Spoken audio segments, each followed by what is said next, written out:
Welcome back to Elevate El Paso, guys. Beautiful Saturday morning. Today, we're going to be speaking with Irene Armendariz. Irene is running for Congress, the 16th Congressional Seat of Texas. Irene, how are you? I'm doing great. Thank you so much for having me. What a pleasure. Thank you for being here. Thank you for the opportunity to speaking with you. It's a very, one of those seasons that with politics just, it's not like it used to be. Right now, things are very extreme. The loudest voices are usually the most extreme voices. Mm-hmm. You're coming in, you're wanting to do something different. Tell me about it. Tell me a little bit about your platform. Well, first, let me kind of introduce myself so the people that are watching can know where I'm coming from. My name is Irene Armendariz Jackson. I am married. I've always kept my maiden and, of course, my married name. I am a native of El Paso. I am 49 years old. I am a graduate from Burgess High School. I also have a degree in business management from Howard Payne University, campus El Paso, and a master's in law and public policy from Regent University. The connection is 700 Club. If anybody that knows Pat Robertson, he's the founder of that university. Mm-hmm. Faith seems to be a big part of your being. How is this playing into your campaign? Actually, it's the entire campaign. I wouldn't be here if it wasn't because of my faith. I strongly believe that I am called by God to be able to be the voice of His justice and His righteousness. And God has a plan for the United States, and it's a beautiful plan. So where is your stance in regards to these social issues? You're talking about God having a plan. We seem to be, we're headed somewhere. Exactly. Not sure where that's leading us. Where are you wanting to take where can you influence the nation to go? Well, basically, we have to, the people that don't know history are doomed to repeat the same mistakes. And we're going back in history and repeating a lot of mistakes, not just from the beginning of the country, but actually from the Old Testament times. And part of that is the sacrifice of babies. And that's exactly what has me involved in this new arena for me as of 3 years ago. If you look at the Old Testament, the sacrifice of babies was always done to worship Baal, other gods, Moloch, just false gods, which of course is the first commandment in the Bible, thou shalt not have any other gods before you. And also the sexual depravity. It was part of the worship to pagan idols.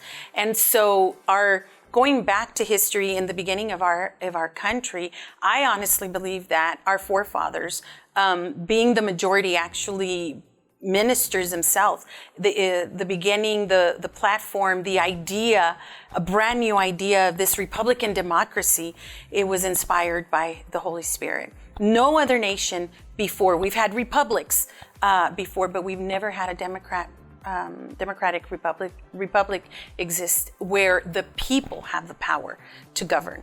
And right now I'd like to quote Winston Churchill, who said, in order for a government to exist, there must be a people who wish to be governed. And we have to understand, as citizens of the United States, that the power of our Constitution is actually in the people. Now, Irene, unless you know something I don't, when we talk about babies being sacrificed, I assume you're alluding to abortion? Oh, 100%. Okay. 100%. I see. Okay. And now in regards to other issues, like, for example, the whole transgender movement and the gay movement, is at this point faith going to be something that interferes with the way that you're governing? Well, no. It's interfering in a positive, righteous, just way. I want to make it clear that we don't hate homosexuals. God doesn't hate homosexuals. But sin is sin. Just like the sacrifice of babies is sin, so is homosexuality, so is adultery, so is stealing, so is lying. It's sin, and it's all an abomination to the Lord. And according to the Constitution, nobody has the right to impose their will on the people. And if our base for the existence of the ethos of this country is a biblical foundation, then we need to uphold that. And we saw prosperity from the beginning from the time that our Constitution was ratified, from the beginning of our nation, we know that the prosperity can only be divine. And it cannot continue in that direction if we are sacrificing our babies and we are promoting an agenda that history shows us will destroy a nation. Correct me if I'm wrong. I thought the United States was founded on secular train of thought, not so much a biblical train of thought. No, actually, if you look at all the beginning of all the writings, actually there was a man by the name of John Locke, and he wanted specific wording in our Constitution that you could not serve as an elected official if you were not born again. That's how extreme our forefathers were. Of course, it didn't make it into the Constitution, but most of our founding fathers were pastors themselves. And Harvard University, which is the oldest institution in the United States, was actually established to equip pastors for the new world.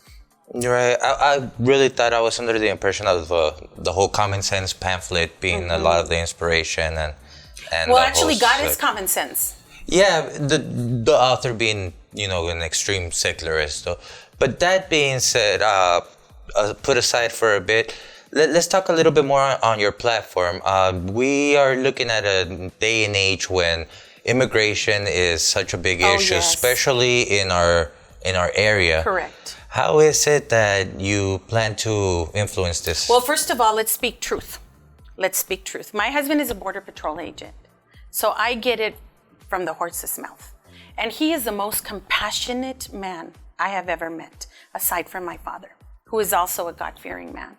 My husband is a man that would volunteer to take care of the children at Clint Station, where the congresswoman that came down and accused them of making women drinking out of toilets, which is very false narrative. I know it's not true. And why do I know it's not true? Because I know my husband. The majority of the Border Patrol agents are compassionate, giving family men and women that would they would be the first ones to say, hey, this is not right. Now, let's talk about the situation that we're in right now. We have our current representative has accused us of being heartless, has accused us of doing atrocious things as a nation against immigration. I am 100% pro-immigrant.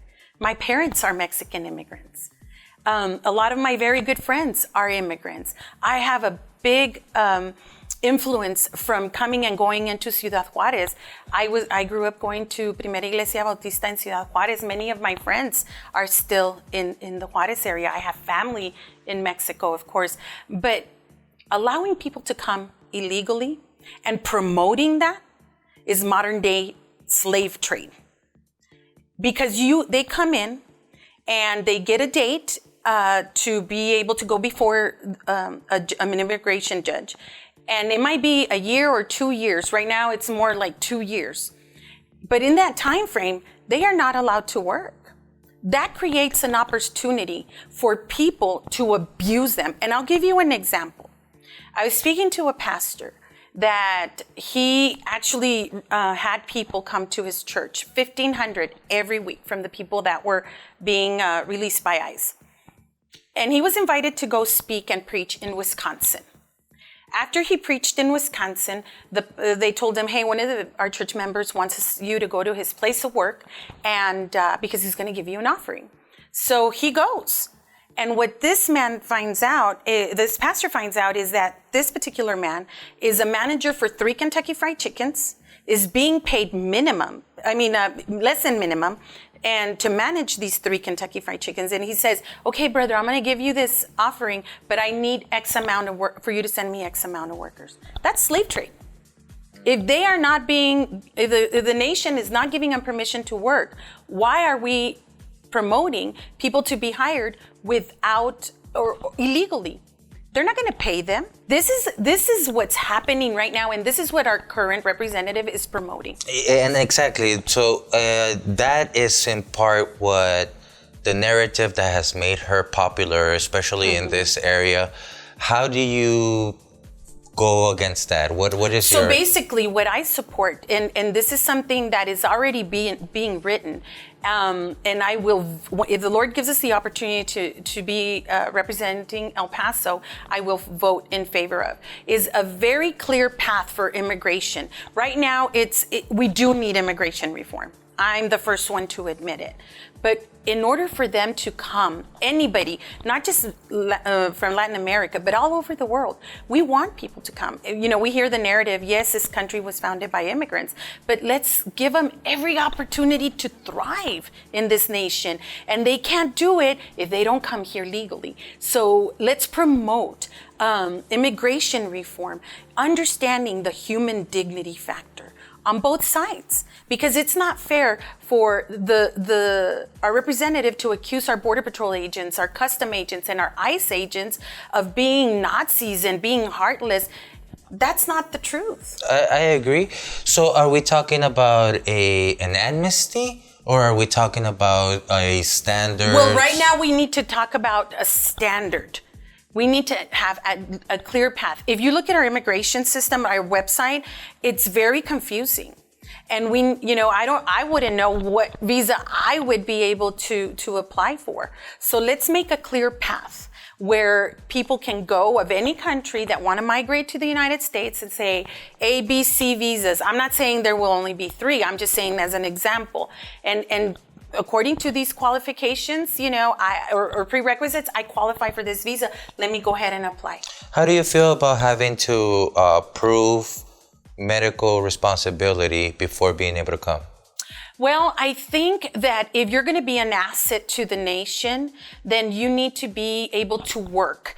And more than just being able to prove that you are able to sustain yourself medically, you should be able to be an asset to be able to work where the company and in the free market, we can definitely promote the free market for medical insurance. Because what ends up happening, and actually what has happened with the Obamacare, is that the middle class is footing the bill for everybody. Yeah. And we want everybody to thrive.